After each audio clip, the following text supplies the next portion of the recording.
ሰላም ሰላም የዩቲዩብ ተከታታዮቻችን፣ ዛሬ እንግዲህ በአዲስ ቪዲዮ ተከስተናል። ይህ ልዩ ቲች የሚለው የቻናላችን ስም ነው። ስለዚህ ቪዲዮ ከተመቻችሁ ላይክ፣ ሼር፣ ሰብስክራይብ ማድረግ እንዳረሱ። ወደ ቪዲዮአችን ሂድ። ዛሬ እንግዲህ የምናየው ቪዲዮ እንዴት ነው አንድ ሰው ለዩቲዩብ ቻናሉ ወይም ለካምፓኒው እንዴት ሎጎ መስራት ይችላል የምትለውን እቺ የምትመለከቷት ሎጎ ዲዛይነር የምትለው አፕ ትታያችኋለች። እሷ ታስፈልገናለች። ወደ ውስጥ እንግባና ያው የተለያዩ ቆንጆ ሎጎዎች ይታዩናል እዚህ ጋር። ነገር ግን መጀመሪያ እዚህ ጋር እንገባና ሴቲንግስ የምትለው እንነካለን። ከዛም በኋላ ፕሮፋይል የምትለው እንነካለን። አሁን ለምሳሌ እዚህ ጋር ካምፓኒ ኦር ቢዝነስ ኔም ይለናል። ካምፓኒ ኦር ቢዝነስ ኔም ማለት እኛ ልንሰራበት የፈለግነው ካምፓኒ ወይም የዩቲዩብ ቻናላችን ስም ማስገባት ትችላላችሁ። አሁን ለምሳሌ አንዱ ስሙ ለምሳሌ እንበልና አበበ ቢሆን ስሙ አበበ ብለን መጻፍ እንችላለን።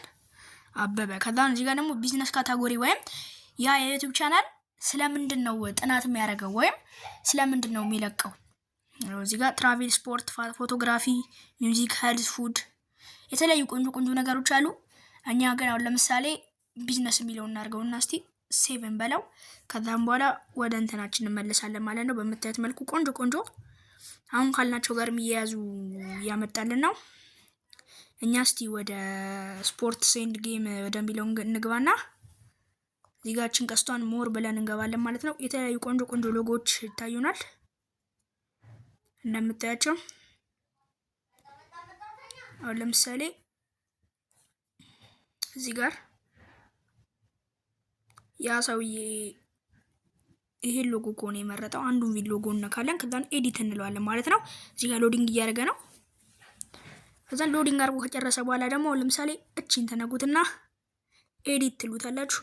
ጌመር የሚል ነው። ለምሳሌ አበበ ነው አለ ስሙ፣ አበበ ብለን እንጽፋለን ማለት ነው። ከዛም በኋላ ቼንጅ ካልነው በኋላ እዚህ ጋር በምታዩት መልኩ አበበ የሚል መጥቷል። እዚህ ጋር ደግሞ በምታዩት መልኩ ስታይል የሚል መጥቷል። ስታይል አሁን ለምሳሌ አበበ የሚለው የሚጻፍባቸው ደን ማይ ፎንት፣ እኛ በራሳችን ፎንት ነው የምንጽፈው። ፎንት የለንም እንግዲህ በሚገርመታ ኦል በሚለው እንጽፋለን ማለት ነው። እዚህ ጋር አስመራንበት መጻፍ ከፈለግን አስመራን እንጽፋለን ማለት ነው። በምታዩት መልኩ ወይ ደግሞ የተለያዩ ቆንጆ እንትኖች ናቸው። እነሱን ትተን ወደዚህ እንገባለን ማለት ነው። እዚህ ጋር ደግሞ የተለያዩ ቆንጆ ሴቲንጎች አሉ። ሙቭ የሚለውን ከነካም በኋላ ያው ወርታችን እናደርገዋለን ማለት ነው በምትመለከቱት መልኩ። ከዛም ክሮፕ በሚለውን ከነካም በኋላ ይሄ ደግሞ ለመቁረጥ ነው። ያንን ሎጎዎችን ለመቁረጥ ነው። እነዚህ ዘውድ ያለባቸውን ባትነኩ ይመረጣል። ምክንያቱም እነዛ ፕራይስ ሊጠየቁ ስለሚችሉ ማለት ነው።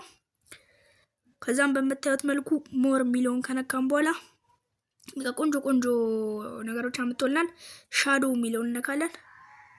ያው በምታዩት መልኩ እዚህ ጋር እንደፈለጋችሁ መጨመርን መቀነስም ትችላላችሁ። ያው በምታዩት መልኩ አድርጌያለሁ እኔ። ከዛም ፊልተር የሚለውን ከነካችሁ በኋላ ወደ እቺ ፊልተር ስለተመቸችኝ እቺ ነክቻታለሁ ማለት ነው። እናንተ የተመቻችሁን ፊልተር መንካት ትችላላችሁ። ከዛም በኋላ እዚህ ጋር ካለቀላችሁ እዚህ ጋር ትገባላችሁ ማለት ነው። ወደም ካላችሁ በኋላ ቺን 3 በተወሰን ካረጋችሁ ከዛም በኋላ እቺ አበበ የሚለውን እስካሁን የሰራችኋቸውን ቪዲዮዎች ቆንጆ አድርጎ ያመጣላችኋል ማለት ነው። ከዛም በኋላ የራይት ምልክቷን እንነካለን። እዚህ ጋር ጂፒኤንጂ የሚለውን እንነካለን። ዳውንሎድ እናደርገዋለን ማለት ነው። ሎጓችን ተጠናቀቀ። አሁን ከዚህ ወጥተን ወደ ጋላሪ እንሄዳለን። ጋላሪ ላይ ስንገባ በምታዩት መልኩ ሎጓችን ይሄን ይመስላል። የዛሬ ቪዲዮአችን ይሄን ይመስል ነበር።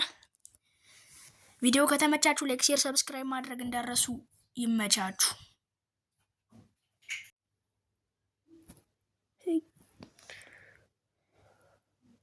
እሺ እኔ ምን ላድርግ? ሰራዲካ ከተራ